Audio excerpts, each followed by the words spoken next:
یہ سوال جرمنی سے آیا.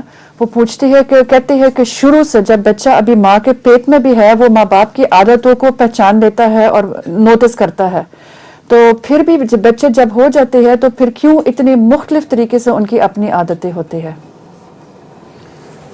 بچے سارے فطرت پر پیدا ہوتے ہیں، اور وہ بنیادی طور پر جو ماں سے عادتیں ملتی ہیں وہ جاتی نہیں ہیں ان کی، وہ ان کے اندر دبی رہتی ہیں.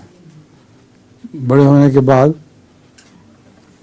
ماحول کے اثر کی وجہ سے پھر دوسرے رنگ چڑھنے شروع ہو جاتے ہیں. حضرت صاحب نے فرمایا ہے کہ کل مولود یولد فطرت ہے، ابواہ یحودانہ ہی اور ینصرانہ ہی. ہر بچہ فطرت پر ہی پیدا ہوتا ہے جو اللہ تعالیٰ کی طرف سے فطرت دی ہوئی ہے. اس کے بعد جب بڑا ہو جاتا ہے اس کے ماں باپ ہیں جو اس کو یہودی بنا دیتے ہیں یا عیسائی بنا دیتے ہیں یا جو چاہیں بنائیں. تو دراصل فطرت کوئی نہیں بدل سکتا ہے، لیکن اس پر رنگ چڑھ جاتا ہے دوسرا. پھر باہر ماحول میں جاتے ہیں، غیروں میں پھرتے ہیں، لڑکوں میں ان کا رنگ بنانا شروع کر دیتے ہیں.